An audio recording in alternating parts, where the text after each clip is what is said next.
Battleship Potemkin is seen by many historians to be a great film, and many cinematographers also hold it in high esteem. Now, why is this exactly? Well, it's a 1925 propaganda film in relation to the Soviet Union, founding, and then also the revolution that takes place, as well as, atrocities that happen on the Odessa steppes, a very famous scene in cinema history at this point. The mutiny on the ship is supposed to emulate the reality between what is happening in Russia on a symbolic note, and while I'm not going to be one of those wankers, it's like, oh wow, look at this, it's so great. I seem to want to break this down from a historical point of view, rather than from a cinematographic point of view. The film opens with a Lenin quote saying that it is the individual's right to revolution, and how it comes above everything else. The actual film itself then pans to a ship, and you see Matyushenko, who is discussing with a friend how they should emulate the revolution on the ship, just as happened on land. Now, this is partially due to the fact that he is an idealistic communist, which makes him the perfect hero for the film, but also the fact that the living conditions on the ship are terrible. Many of the men start complaining, saying that the sleeping conditions, the working conditions, and the food they're getting are absolutely terrible. And you also then see the leader of the ship eating very nicely. They even bring the priest and the chef out to kind of tell everyone to calm down, which I guess you could say, from a communist perspective, is using religion to control the people. Something the communists believe that basically it was what that was for. And then also the chef's just trying to completely lie to cover the arse of the superior officer. These are things that, obviously is trying to push the communist agenda of, the higher-ups in this system that predated communism, imperialism. It was completely wrong.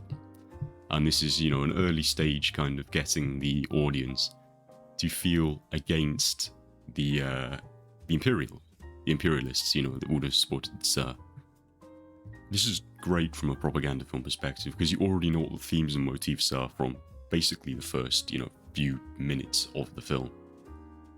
It's also interesting because it would make the propaganda film more successful, as you can kind of spell it out for the individuals in the crowd to, kind of start cheering, when you see a strong Russian man kind of coming up and, mouthing off to a superior officer, which is kind of strange if you think about it, because normally in the military, that very much isn't the case.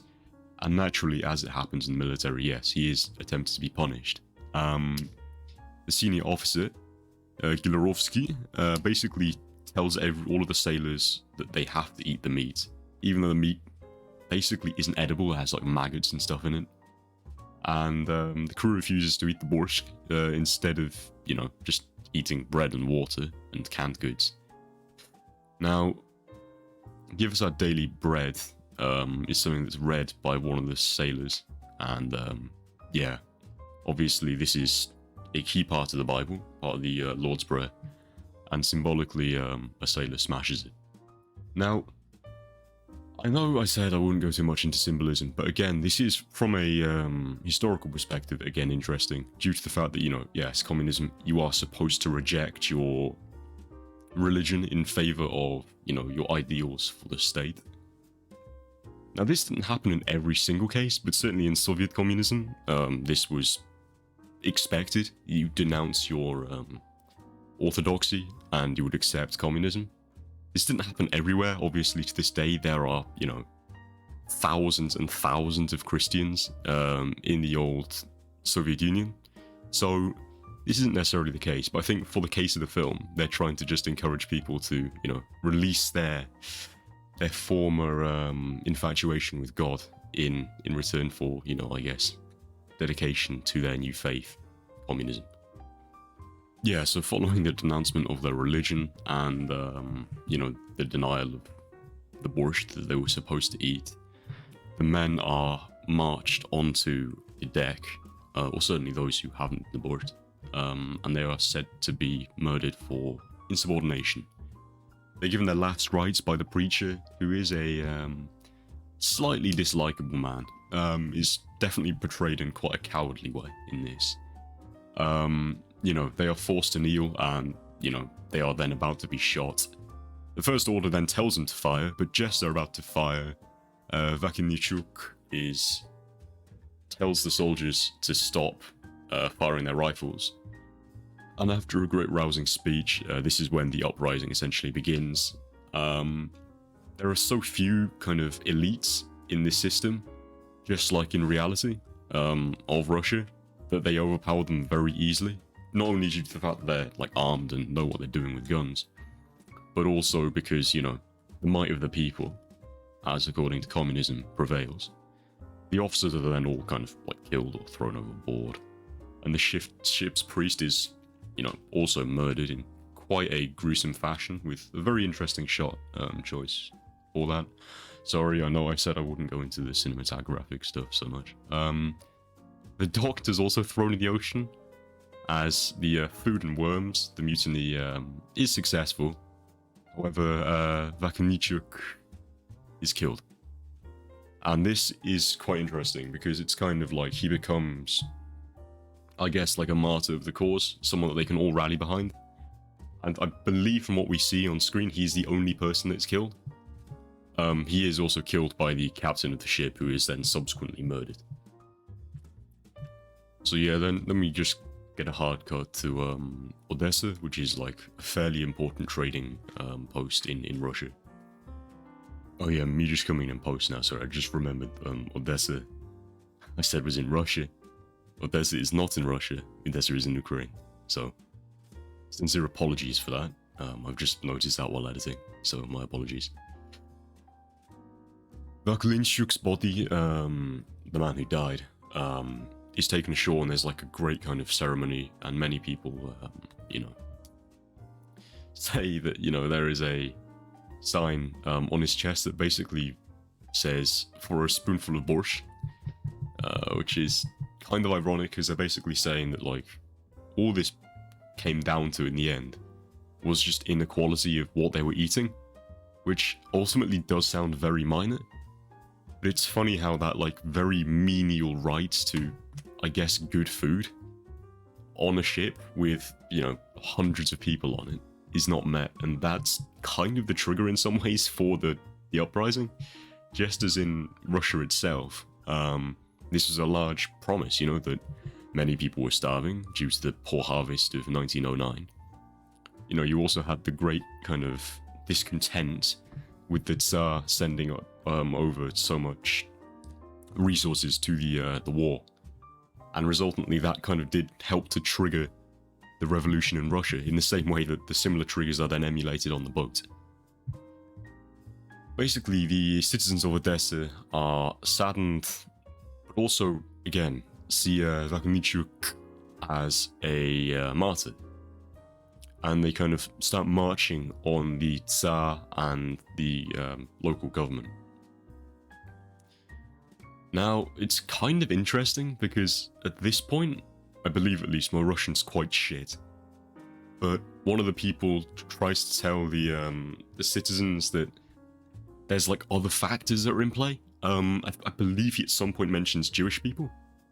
And then he also blames like rich bankers and stuff. So he's like literally pulling out everything he possibly can.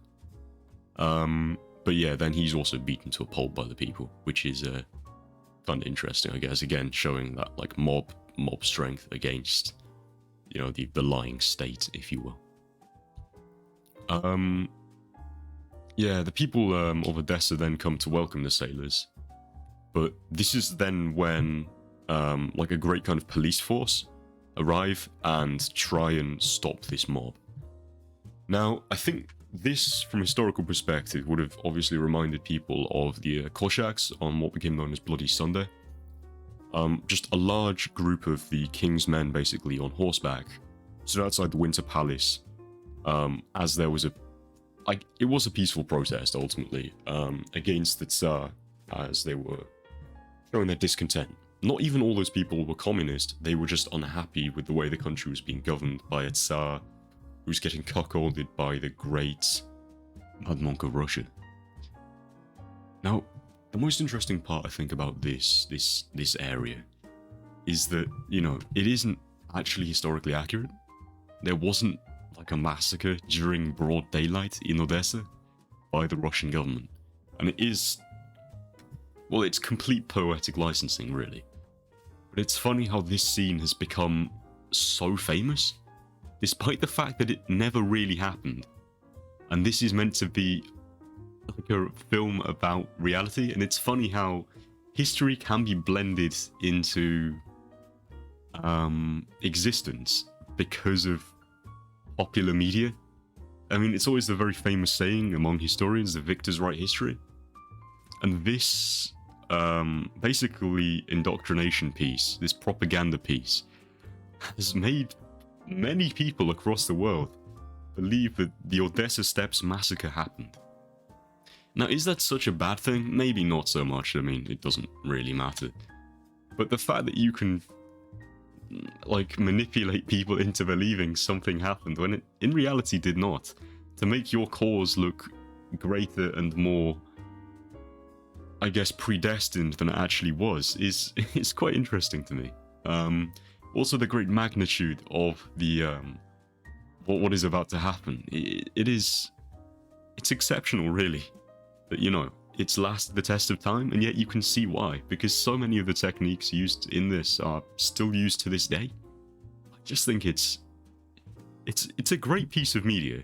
Obviously, the acting and stuff these days wouldn't quite pass. It's quite pre-modernist. It's quite Victorian almost, but it's still, I don't know.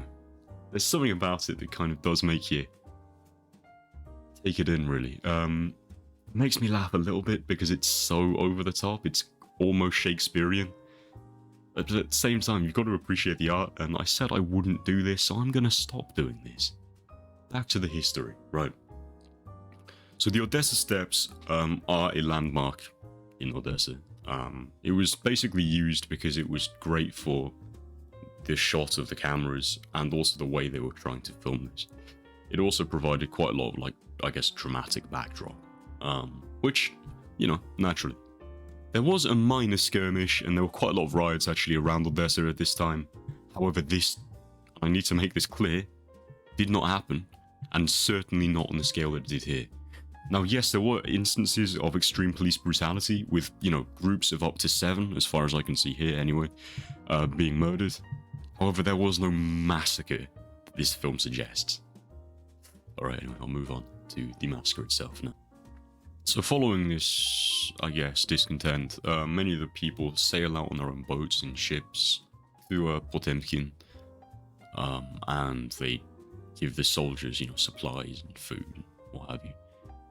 The crowd then also gathers on the Odessa Steps, and they're here to cheer on the revolution that's happened on the Potemkin. Then, as I mentioned earlier, the Cossacks arrive. Now, this again would have sent flashbacks to the Winter Palace, as I mentioned before. They form a line, an offensive line, a battle formation on the top of the steps, and march towards the crowd of, you know, unarmed civilians. They then fix bayonets and open fire on the crowd for seemingly very little reason. There are many women and children, which the photographer, the cameraman, makes very clear to pick up before this occurs. Now, they stop firing here and there before kind of, I guess, mocking the crowd almost. You know, they're using extreme military tactics at this point that would have been state of the art against an unarmed crowd of many women and children who aren't actually protesting aggressively or seemingly protesting at all. They're just celebrating this victory on the Potemkin that they see as, you know, a great liberation. Now, the soldiers are also made to seem very callous. The Tsar's men are made to look, you know, inhuman almost. Firing on this crowd of, you know, Russian, or in reality Ukrainian, people, you know, with no mercy at all. You know, the volleys come again and again and again. And there's many quite famous shots in this. You see, you know, a baby's carriage rolling down the steps. which is, you know, kind of a trope that's used quite commonly now, and this is one of the first usages of it, which I think is quite interesting. It's funny with looking at these older films that, you know, things that seem cliche now, like back then, they were like the originators of the trope. You know, I think that would have been incredibly impactful at the time, and it still is. But, you know, it's interesting, you know, how quickly things kind of become tiresome once you've seen it. However, this was almost the part one of that. You see so many kind of, you know, different individual shots as well of different people reacting to this kind of firing. And the scale of it is actually pretty awesome. You know, they have hundreds, if not thousands of people there recording a film in 1925. Almost none of those people would have been getting paid, like, at all, right? They're just there for fun. They're there because the government want them to be there, you know, whatever. I think there's something quite interesting about that. The response to then this massacre is retaliation from the sailors of the Potemkin. They see it as their duty, if you will, to avenge the deaths of all those innocents. They use the guns of the ship to fire on the city opera house, of all places, where the Tsarist military leaders are, like, meant to be anyway. It's not really seen what happens to those leaders. It's just assumed that they're obliterated. Act 5, however, then comes, and the sailors of the Potemkin decide to take the battleship, you know, away from Odessa to face the Tsar's own fleet. Just as this is about to break out, the Tsarists then, kind of as a callback, I guess, refuse to fire, and they raise a red flag, you know, the symbolic flag of the USSR and now, of course, of communism, you know, to show their solidarity. Now, why do I say this is a callback? Well, if you remember in Act 2, there is a refusal to fire on the men who have disobeyed the captain of the ship. Battleship, it is assumed, has kind of led this wave of, like, popular communism, I guess, amongst sailors, which, again, is quite a powerful message. And also, it's quite interesting that he dies. I think that's important, because then he can't really compete with Lenin, or any of the kind of, I guess, aristocracy at this time. It's often said that, you know, country's best heroes are most liked dead, because then they can't really cause controversial problems, especially war heroes, sorry, that is. It's not just like, you know, Bear Grylls or something, you know, hell no. You know, I think that's an incredibly interesting sentiment, you know? Because now he can't push his agendas in, you know, politics or whatever, because he seems a very charismatic leader. And once this is the case, the film then ends. It is assumed that, you know, the communist uprising is now in full force across Russia. Despite this being in Ukraine, as far as I'm aware anyway, the etymology of Battleship, that is a Ukrainian name, Chuk being the giveaway, as far as I'm aware anyway, correct me if I'm wrong. So I think this is interesting, because, I mean, obviously here you've got, you know, the Great Revolution through, I guess, the lens of sailors. And it's kind of the popular revolution as well, something that people can get behind. And actually interesting, nobody died on the set of this, which is kind of rare for a communist film, I won't lie to you. So, yeah. See you later. What's that? Go to bed. Goodbye.